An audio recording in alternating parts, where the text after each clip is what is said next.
أعوذ بالله من الشيطان الرجيم بسم الله الرحمن الرحيم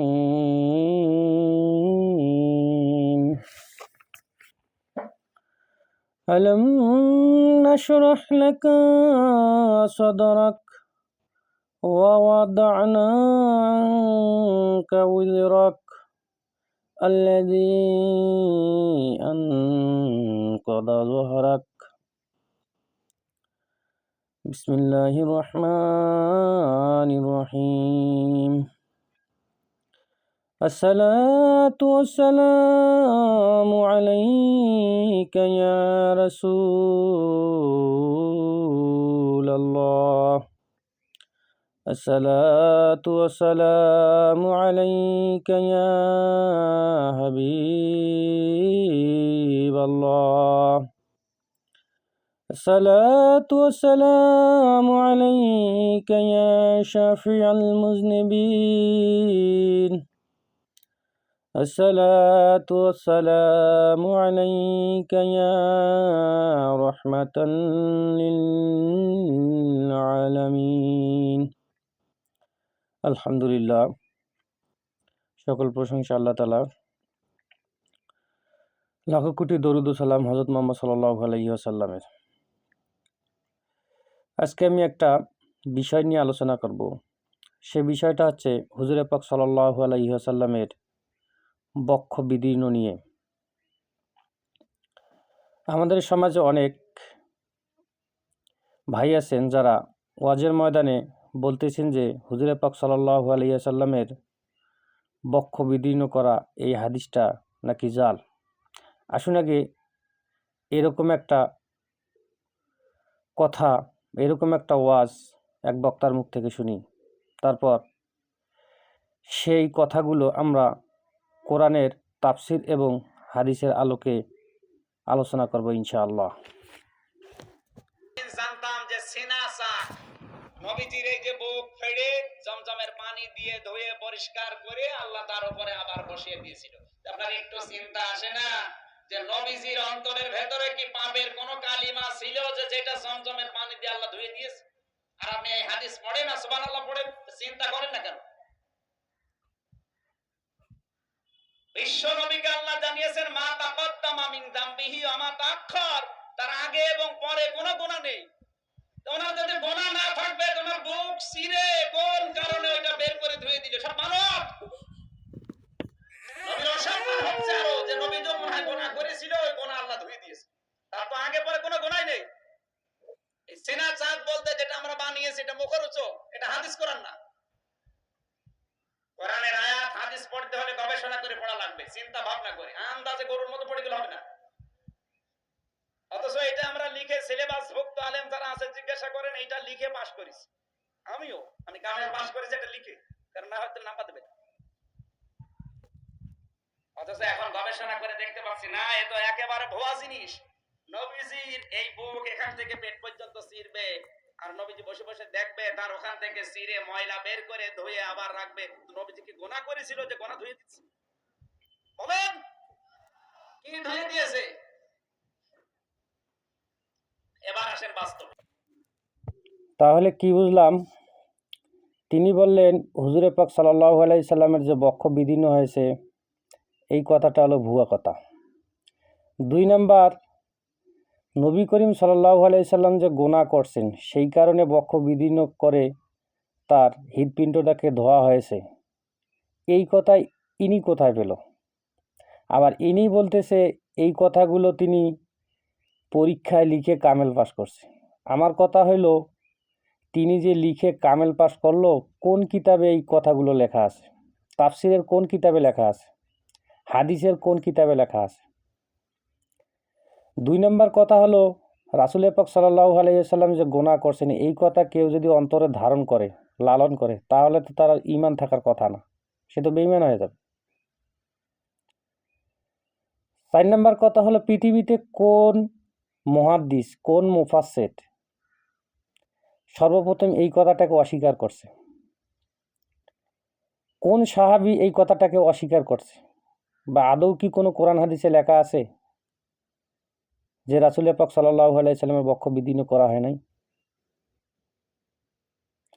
আবার ইনি বলতেছেন তোমাদের কি আকল নাই, গবেষণা করতে পারো না? বাহ বাবা, কি সুন্দর কথা। ইনি তো জানেই না যে রাসূল পাক সাল্লাল্লাহু আলাইহি সাল্লামের এটা একটা বড় নেয়ামত। আমার কাছে একটা কিতাব আছে, সেটা হলো তাফসিরে তাবারি শরীফ। তাফসিরে তাবারি শরীফ, এই কিতাবের ভিতরে জারির তাবারি তিনি লিখেছেন যে রাসূল পাক সাল্লাল্লাহু আলাইহি ওয়াসাল্লামকে তিনটা বড় বড় নেয়ামত দান করা হয়েছে। কয়টা? তিনটা।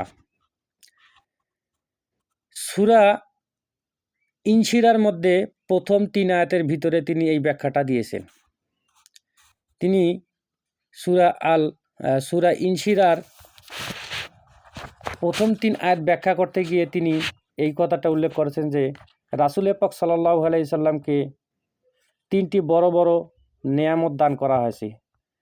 তার মধ্যে হলো 1 নম্বর হলো সরহে সদরের নেয়ামত, অর্থাৎ বক্ষ বিদীর্ণ। 2 নম্বর নেয়ামত হলো নবুয়ত প্রকাশিত হওয়ার পূর্বে যে রাসূল পাক সাল্লাল্লাহু আলাইহি সাল্লামের দুর্বহ বোঝা তার মেরুদণ্ডকে বাঁকা করে দিচ্ছিল। আল্লাহ তাআলা সেই বোঝাটা, ভারটা রাসূল পাক সাল্লাল্লাহু আলাইহি সাল্লাম থেকে নামিয়ে দিয়েছেন। 3 নম্বর হলো রাসূল পাক সাল্লাল্লাহু আলাইহি সাল্লামকে এত উচ্চ এবং ব্যাপক নেয়ামত দান করা হয়েছে যা পৃথিবীতে হযরত মুহাম্মদ সাল্লাল্লাহু আলাইহি সাল্লামের চেয়ে অন্য কাউকে দেওয়া হয় নাই, এবং তার সমানও এমন কোনো বান্দাকে সেই নেয়ামত দেওয়া হয় নাই।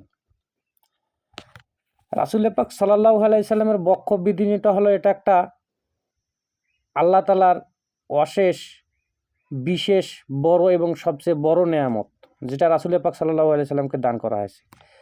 আর ইনি কি বলল যে বক্ষ বিদীর্ণ করা এটা একটা ভুয়া কথা। তিনি তো নিষ্পাপ ছিলেন, বক্ষ বিদীর্ণ করতে হবে কেন? তার কোনো গুনাহ ছিল? আসলে ইনি তো জানেই না বক্ষ বিদীর্ণ কী জন্য করা হয়েছে। এবার আমরা বক্ষ বিদীর্ণ নিয়ে আলোচনা করব। সূরা ইনশিরার মধ্যে আল্লাহ তাআলা বলতেছেন, আলাম নাশরাহ লাকা সাদরাক ওয়া ওয়াদা'না আনকা ওয়িজরাক আল্লাযী আনকাদা যহরাক। এই আয়াতের ব্যাখ্যায়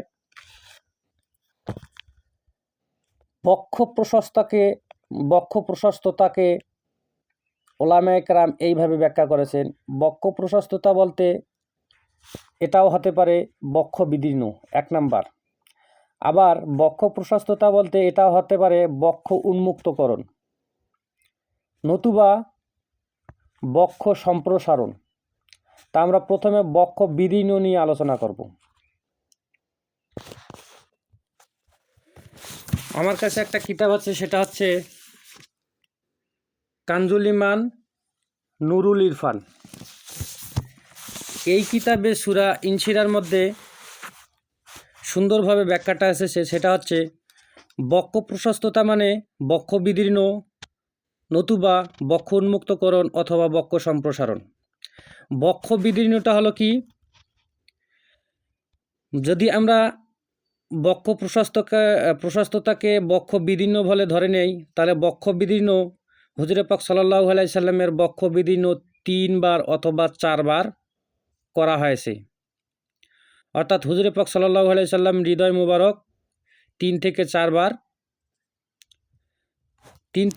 বার ধুয়ে ফেলা হয়েছে। প্রথমবার কিভাবে? যখন তিনি বিবি হালিমার সাথে থাকাকালে অবস্থায়, তখন প্রথমবার রাসূল পাক সাল্লাল্লাহু আলাইহি সাল্লামের বক্ষ বিদীর্ণ করা হয়েছে। এজন্য বক্ষ বিদীর্ণ করা হয়েছে যাতে তিনি শিশুকালে খেলাধুলার প্রতি তার আগ্রহ সৃষ্টি না হয়। দ্বিতীয়বার রাসূল পাক সাল্লাল্লাহু আলাইহি সাল্লামের বক্ষ বিদীর্ণ করা হয়েছে এজন্য যে যখন তিনি যৌবনের প্রারম্ভে, যাতে রাসূল পাক সাল্লাল্লাহু আলাইহি সাল্লামের যৌবনের উদাসীনতা আসতে না পারে। তৃতীয়বার কখন? যখন তিনি নবুয়ত প্রকাশিত হবে তার পূর্বে, নবুয়ত প্রকাশিত হওয়ার প্রাককালে তার বক্ষ বিদীর্ণ করা হয়েছে। কী কারণে? হুজুরে পাক সাল্লাল্লাহু আলাইহি ওয়াসাল্লামকে যে তাকে গুরু দায়িত্বভার দেয়া হবে, সেটা যেন তিনি খুব সহজেই বরদাস্ত করতে পারেন, সহজেই তিনি গ্রহণ করতে পারেন। দায়িত্ব, নবুয়তের দায়িত্ব তিনি যেন তার হৃদয়ে ধারণ করে প্রতিষ্ঠিত করতে পারেন, এজন্য তার বক্ষ বিদীর্ণ করা হয়েছে। 4 নম্বরে বক্ষ বিদীর্ণ করা হয়েছে যখন তিনি মেরাজে যাবেন, অর্থাৎ আলমী মালাকুত, আত্মিক বা ঊর্ধ্বেয় রুহানি জগৎ, অর্থাৎ তিনি রুহানি জগতের দৃশ্যাবলী প্রত্যক্ষ এবং আল্লাহর দিদার সাক্ষাৎ বরদাস্ত করতে পারেন, এজন্য তার 4বার বক্ষ বিদীর্ণ করা হয়েছে। এইটা হলো বক্ষ বিদীর্ণের মূল ঘটনা।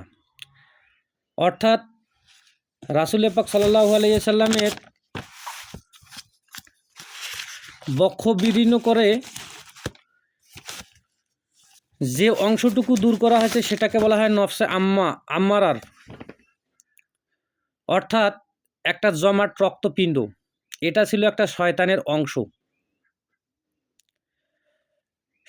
অংশ, যা প্রবৃদ্ধি ও হৃদয়ের নিকৃষ্ট অংশ, যেটা প্রবৃদ্ধিকে প্ররোচিত করে, অশ্লীলতা এবং পাপের দিকে ধাবিত করে।